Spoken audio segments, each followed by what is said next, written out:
En la vida, hay muchas situaciones en las que nosotros, los seres humanos, asumimos como verdaderas o ciertas, sin cuestionarnos el por qué. Por ejemplo, que los bebés no puedan valerse por sí mismos, que algún día el sol se extinguirá, que las leyendas no son necesariamente ciertas, o incluso las mismas reglas del ajedrez. Rara vez podríamos intentar preguntarnos, ¿por qué estas situaciones las asumimos como tal? Si consideramos plantear alguna respuesta, nos encontraremos con que las situaciones antes mencionadas y muchas otras situaciones de la vida real resultan ser tan obvias que ni siquiera nos podríamos esforzar en intentar al menos demostrarlas o debatirlas. Sencillamente sabemos que son así y no hay más. Lo anterior explicado puede mostrar una idea de lo que un axioma significa, verdades que no necesitan ser demostradas. En las matemáticas también existen estos axiomas, y si estudiamos alguna disciplina ligada a esta ciencia, usaremos estos axiomas muchas más veces de lo que podríamos llegar a imaginar. De hecho, muchas de las que podríamos nosotros llamar propiedades, en realidad son axiomas. Algunos ejemplos a continuación. Una línea recta es la distancia más corta entre dos puntos. Dos líneas paralelas nunca se tocan. Un conjunto siempre es mayor que cada una de sus partes. Los números son infinitos. Una proposición no puede ser verdadera y a la vez falsa. El número 1 es un número natural. Vamos a continuación a dar una definición un poco más formal de lo que es un axioma en matemáticas.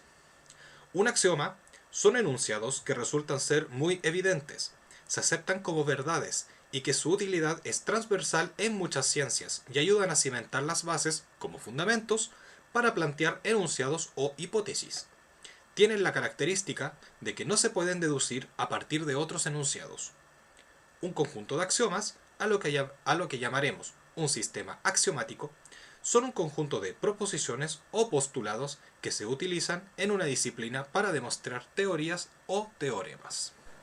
Vamos a comenzar revisando lo que son los axiomas de cuerpo para los números reales. ¿Qué son los axiomas de cuerpo?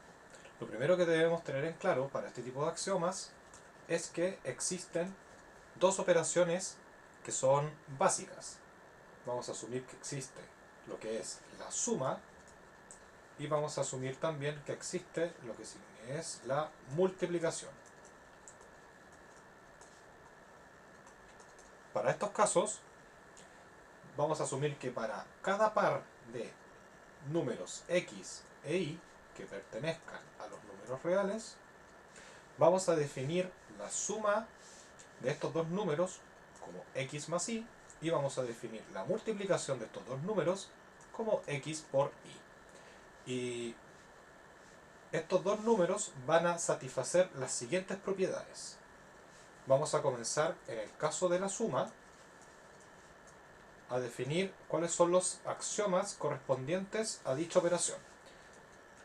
La primera, que se llama asociatividad. ¿Qué es lo que dice este axioma? Este axioma lo que plantea es, para todos números x, y, z que pertenezcan a los reales, se debe cumplir lo siguiente: x más y, entre paréntesis, más z debe ser igual a x más, paréntesis, y más z. Lo que estamos haciendo acá es que la asociatividad nos permite agrupar sumandos convenientemente. La segunda propiedad que vamos a destacar dentro de los axiomas de suma va a ser la conmutatividad. ¿Qué nos dice la conmutatividad?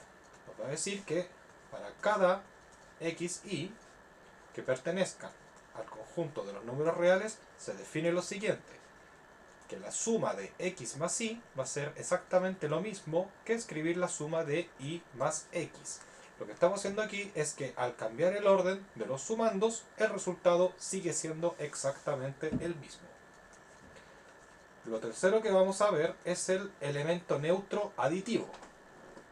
¿Qué es lo que dice esta propiedad? Vamos a asumir que existe un elemento que pertenece en los números reales que vamos a denotar por 0. ¿Qué es lo que va a pasar cuando yo ocupe el 0, vamos a asumir que x más este número 0 va a ser igual a x. Luego vamos a definir lo que significa el opuesto aditivo para la suma. Vamos a decir que para cada x que pertenezca al conjunto de los números reales, vamos a definir un y tal que x más y me dé exactamente igual a 0. Por lo tanto, vamos a poder definir, sabiendo que estamos trabajando los números reales, que y va a ser igual a menos x. Estas son las propiedades que cumplen, que son axiomas dentro del grupo de las sumas. Ahora vamos a ver qué ocurre con las multiplicaciones. Vamos a tener los primeros dos, que son la asociatividad y la conmutatividad, que se cumplen de manera similar con respecto a la suma. Vamos a decir que para todo x, para todo y z que pertenezcan a los números reales, se va a cumplir lo siguiente: x por y, paréntesis por z, va a ser igual a x, paréntesis, y por z. Aquí puedo hacer exactamente lo mismo que en la suma. Puedo agrupar factores en el orden que yo estime conveniente. Vamos a ver ahora la conmutatividad. ¿Qué es lo que nos dice la conmutatividad? Para todo x y que pertenezcan a los números reales, se cumple que x por y va a ser igual a y por x. En este caso, también puedo ordenar los factores según me convenga. Vamos a definir ahora que existe, o el elemento neutro, en este caso, de la siguiente manera. Vamos a decir que existe un número, un elemento de R en los reales denominado 0. En este caso lo habíamos definido el 0 dentro de la suma. Para la multiplicación tiene que ser distinto de 0. Este elemento va a ser 1. ¿Qué es lo que va a cumplir esto? Tal que, ¿qué va a pasar? Cuando yo multiplique ese x por 1, lo que va a pasar es que esto tiene que dar exactamente igual a mi número. Finalmente, vamos a definir un inverso. ¿Qué es lo que dice el inverso? Vamos a decir que para todo x que pertenezca a los números reales, vamos a decir, acá, eso sí, tenemos que tener la condición de que ese número x, el único valor que no puede obtener es 0. Ya vamos a ver por qué. Existe, entonces, un número y tal que, vamos a decir entonces que x por y equivale a 1. Y en este caso, podemos escribir que y es igual a x a la menos 1, ¿cierto? Y como todos sabemos, x a la menos 1 es lo mismo que escribir 1 partido por x. Por lo tanto, en este caso, como definimos un x que pertenece a los reales, x, el único valor que no puede tomar es 0, porque sabemos que la división por 0 no está definida en ninguno de los conjuntos numéricos existentes. Por lo tanto, por esta razón, este número x no puede ser 0 para que pueda poseer un inverso. Ahora nos falta ver la propiedad axiomática que junta ambas operaciones, que se llama distributividad. Esta propiedad dice lo siguiente: para todo x, y z que pertenezcan a los números reales, se cumple lo siguiente: x más y, ambos multiplicados por z, me tiene que dar como resultado x por z más y por z.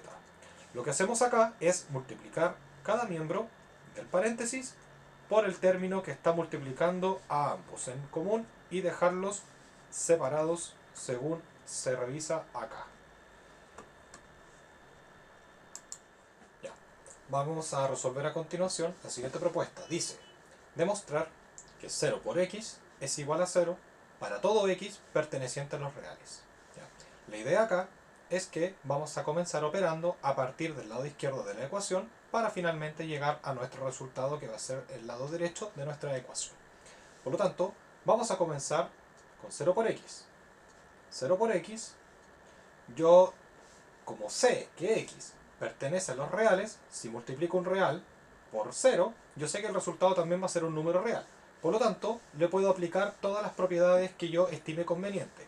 En este caso, lo que voy a hacer es aplicar el neutro aditivo. ¿Por qué? Voy a decir que si yo a 0 por x le sumo un 0, va a seguir siendo 0 por x. Por lo tanto, eso es lo que voy a hacer. Entonces 0 por x yo lo voy a escribir como 0 por x más qué cosa, el 0, que es nuestro neutro aditivo. Luego de esto voy a aplicar la propiedad del inverso aditivo.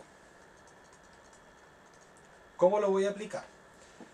Recordemos que el inverso aditivo dice lo siguiente: para todo x que pertenezca a los números reales, ¿cierto?, existe un número i tal que x más y es igual a 0.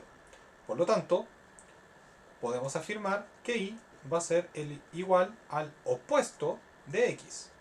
Si hacemos el reemplazo de y por el opuesto de x en esta ecuación de acá, esto necesariamente nos va a quedar que x sumado con su opuesto nos tiene que dar igual a 0. Por lo tanto, este 0 que está acá, que es el resultado de aquí, lo voy a reescribir con x más su valor opuesto.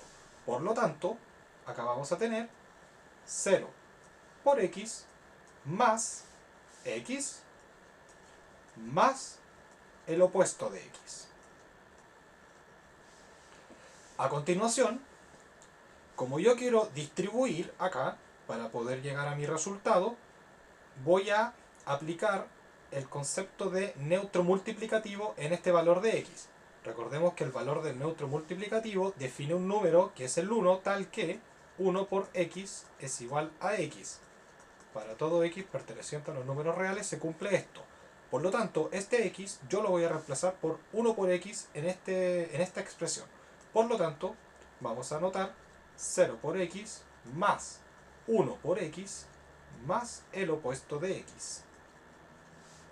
Luego de esto, ahora sí voy a poder aplicar propiedad distributiva. ¿Cómo vamos a distribuir? La distributiva, aprovechando que la tenemos acá, dice x más y por un z va a ser igual a xz más y por z. Recuerden que cada término dentro del paréntesis va a multiplicar a lo que está afuera. Pero nosotros vamos a hacer al revés. Vamos a comenzar desde lo que tiene el factor común, como si estuviéramos factorizando. Por lo tanto, sabemos que z es el valor que ha multiplicado los dos valores. Por lo tanto, para este caso, sabemos que el x es el valor que está multiplicando tanto el 0 como el 1. Por lo tanto, esto yo lo voy a reescribir de la siguiente manera: 0 más 1 por x más el opuesto de x. Una vez aplicada la distributividad, lo que voy a hacer sencillamente acá es operar. Vamos a operar el 0 con el 1. 0 más 1 sabemos que es 1 por x más el opuesto de x. Esto queda igual a 1 por x más el opuesto de x. Acá nuevamente tenemos un 1 por x, por lo tanto volveré a aplicar el neutro multiplicativo, afirmando que para todo x que pertenezca a los números reales, 1 por x es igual a x. Por lo tanto, sencillamente escribo 1 por x como x. X más el opuesto de x. Y como ya definimos en el inverso aditivo, para todo x perteneciente a los reales, x más su opuesto tiene que dar igual a ¿qué cosa? A 0.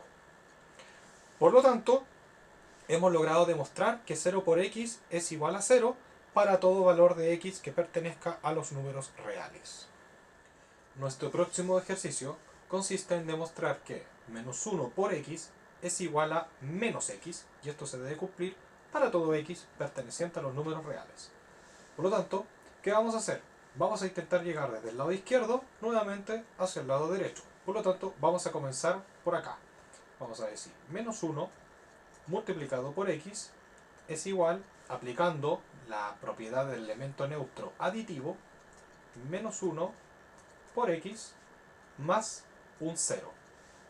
Sabemos que si x pertenece a los reales, menos 1 por x también va a pertenecer a los reales. Por ende, se cumple que si yo a ese número real le sumo un 0, me va a seguir dando el mismo número real. Por lo tanto, esto es una operación válida. Luego de esto, este 0 lo vamos a anotar convenientemente como con una propiedad de inverso aditivo. ¿Cómo lo vamos a hacer? Sabemos, por el inverso aditivo, para todo x perteneciente a los reales, ¿cierto? Existe un y tal que x más y es igual a 0. Como sabemos, y es igual, tiene que ser al opuesto de x, lo que necesariamente implica que x más el opuesto de x tiene que ser igual a 0. Por lo tanto, lo que vamos a hacer acá es escribir este 0 que obtuvimos acá como esta suma. Por lo tanto, seguimos trabajando acá, menos 1 por x más ¿qué cosa? Más x más el opuesto de x. ¿Qué vamos a hacer aquí? A la expresión del medio le vamos a aplicar la propiedad del neutro multiplicativo. La propiedad del neutro multiplicativo dice que para todo x perteneciente a los reales quitando el 0, se cumple que 1 por x es igual a x. Por lo tanto, este x de acá, que está expresado aquí, lo vamos a expresar de esta manera, como menos 1 por x. Por lo tanto, como 1 por x, perdón. Menos 1 por x más este x lo va a transformar en 1 por x.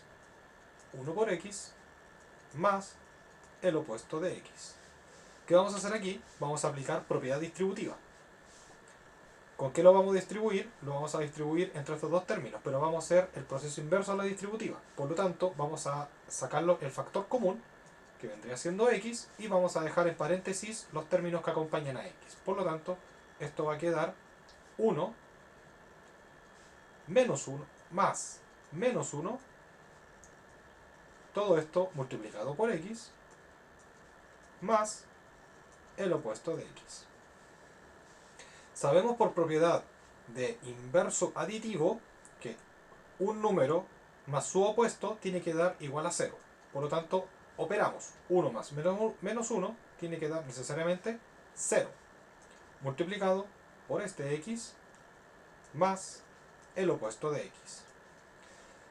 Aquí sabemos, todo número x multiplicado por el absorbente, que es 0, tiene que ser un valor igual a 0. 0 más menos x. Finalmente, para llegar al resultado, sabemos que un número sumado con 0, como es el elemento neutro aditivo, queda simplemente el mismo número que está acá. Por lo tanto, esto vendría siendo menos x. Y con esto demostramos que menos 1 multiplicado por x es igual a menos x para todo x perteneciente a los números reales. A continuación, vamos a definir los axiomas de orden. ¿Cómo lo vamos a hacer? Vamos a asumir la existencia de una relación de desigualdad,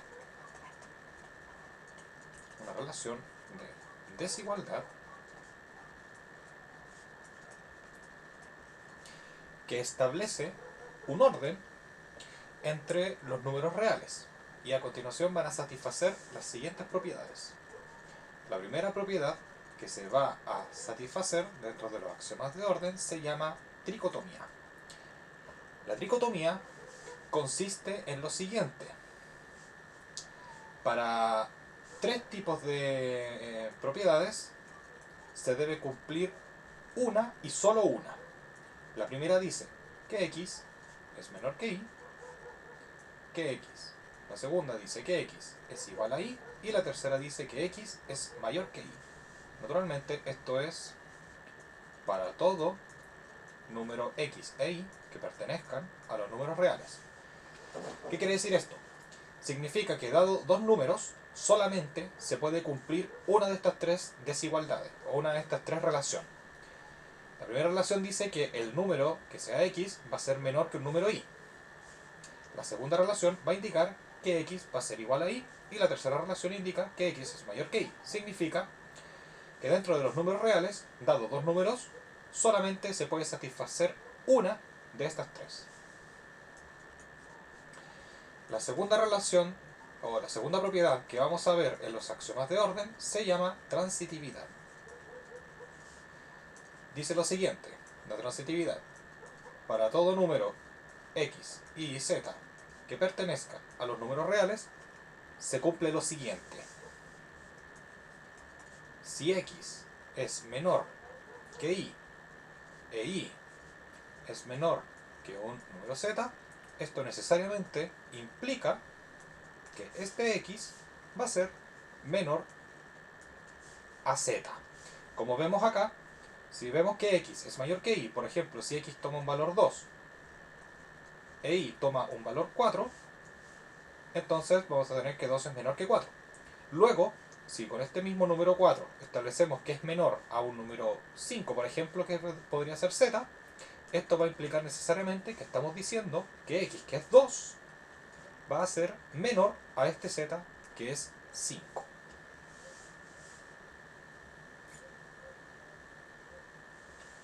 Luego, vamos a definir cómo se establecen este tipo de relaciones. Primero, vamos a decir, para cuando x es menor o igual a y, esto implica que va a ser x menor que y, o x va a ser igual a y. Lo mismo naturalmente se va a establecer para cuando tenemos la desigualdad contraria, que es mayor o igual. O sea, cuando tenemos x mayor o igual a y, esto va a implicar necesariamente que x va a ser mayor que y, o x va a ser igual a y. A continuación vamos a dar un ejemplo de un axioma de orden. El enunciado dice, demostrar que si x es menor que y tenemos un z mayor que 0, entonces x más z es menor que y más z. Vamos a probar la preservación del orden de la suma en los números reales. Entonces, tenemos nuestra hipótesis inicial, con la cual va a ser nuestro punto de partida. Tenemos que x es menor que y. A esta expresión de acá, lo que voy a hacer va a ser sumar o invertir el orden. En este caso sí, vamos a invertir el orden. Vamos a decir de acá, entonces, que y va a ser mayor que x. Ahora sí, lo que vamos a hacer es, a ambos lados, vamos a sumar el opuesto de x. ¿Para qué? Para llegar a esta expresión, vamos a tener y más el opuesto de x va a ser mayor que x más su opuesto. De acá vamos a rescatar lo siguiente, que y más el opuesto de x, o que es equivalente a escribir y menos x, va a ser mayor que cosa. A la suma de un número con su opuesto, sabemos que esto, por propiedad de opuesto aditivo, tiene que dar 0. Por lo tanto, vamos a definir acá que y menos x es un número mayor que 0. Vamos a trabajar con esto ahora y vamos a agregar este elemento de nuestra hipótesis al ejercicio para poder llegar a la demostración. Por lo tanto, si tenemos que y menos x va a ser menor que 0, vamos a transformar esto en la siguiente expresión. Y menos x, vamos a sumar un 0, que por propiedad de neutro aditivo, esto va a seguir siendo mayor que 0, que al sumar un 0 no va a afectar en la suma manteniendo el mismo valor de estos números. Por lo tanto, agregar un 0 aquí no genera absolutamente ningún cambio. Ahora, vamos a ver, si z es un número mayor que 0, podemos escribir entonces ese 0 como un z más su opuesto. ¿Para qué quiero hacer esto? Bueno, a través del opuesto aditivo, esto es cierto. Por lo tanto, lo que vamos a hacer es escribir este 0 de acá como esta expresión. Por lo tanto, vamos a tener lo siguiente. Vamos a tener y menos x más z, y este más menos z lo voy a escribir como z menos z, va a seguir siendo un número mayor que 0. Luego, vamos a ocupar distributividad para poder reescribir estos factores en un orden que me convenga. Por lo tanto, voy a dejar lo positivo junto, y más z menos x menos z va a ser mayor que 0. ¿Qué vamos a hacer aquí? Vamos a agrupar esto de acá en un paréntesis. Vamos a escribir que y más z menos, paréntesis, x más z va a ser, sigue siendo mayor que 0. ¿Qué vamos a hacer acá? Vamos a sumar a ambos lados de la expresión el término x más z. Con esto nos va a quedar lo siguiente.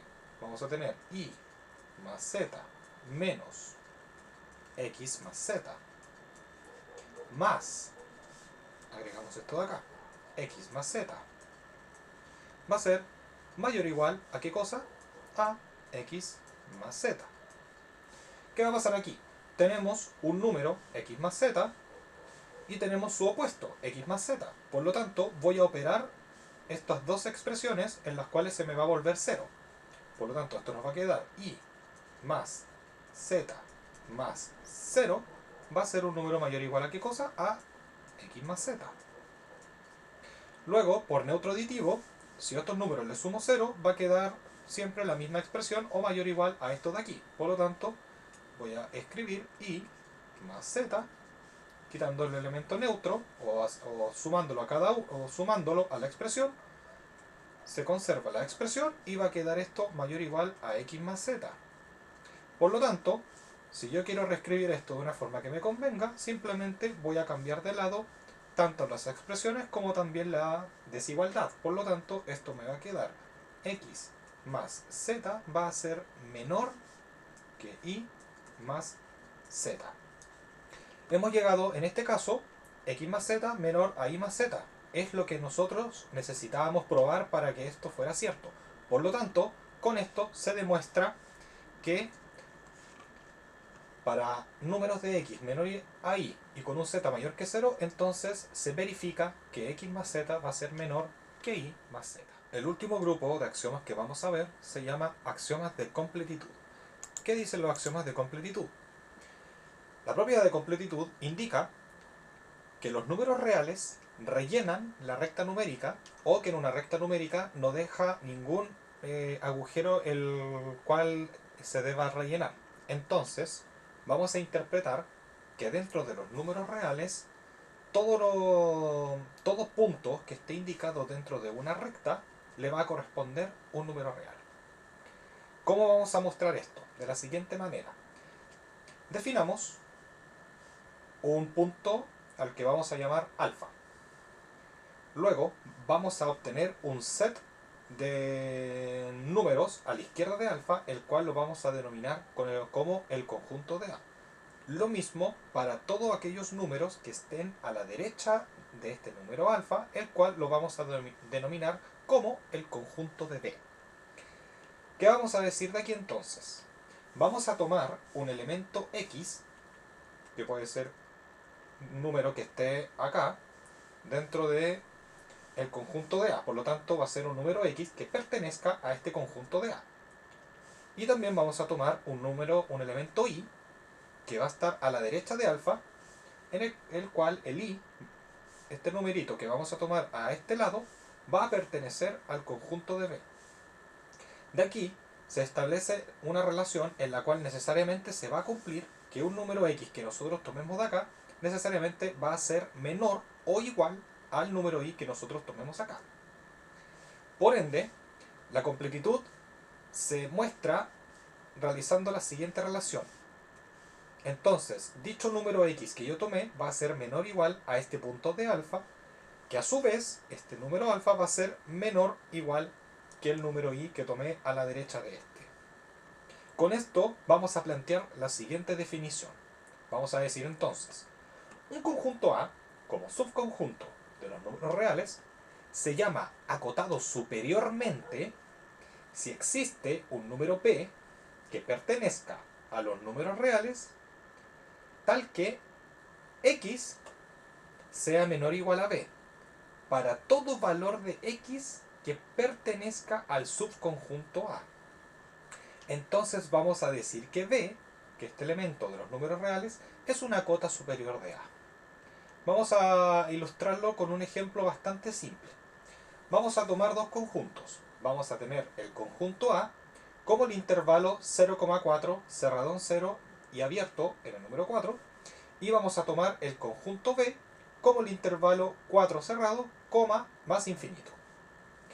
Desde aquí vamos a establecer un número b entonces que pertenezca al conjunto fuera de mi conjunto a analizar, que es el conjunto A, que va a ser el número 4 como el número más pequeño del conjunto que está a la derecha de mi conjunto A. Por lo tanto, si todos los valores de x o del conjunto A son menores o iguales a este número b que yo tomé, que va a ser 4, entonces este número 4 se convierte en una cota superior necesariamente del conjunto A. Por lo tanto, estamos definiendo hacia este punto, desde el 0 hacia el 4, naturalmente abierto el número 4, todo número que yo tome acá adentro, que son valores de x, posibles valores de x, van a pertenecer al subconjunto de A. Por lo tanto, si yo tomo un valor que esté adentro de aquí, por ejemplo, el 3, vamos a ver que el 3 es un número que va a ser menor o igual a 4. Y 4 sabemos que es el tope del intervalo del conjunto A, bien, obviamente, considerando que el 4 es un elemento abierto del conjunto, por lo tanto, van a ser números que van a tender a seguir avanzando antes de llegar a 4. Por lo tanto, el 3 no puede ser una cota del conjunto A, dado que hay números, por ejemplo, el 3,1, el 3,21, el 3,55, y todos estos números son números mayores que 3 y siguen estando dentro del conjunto de A.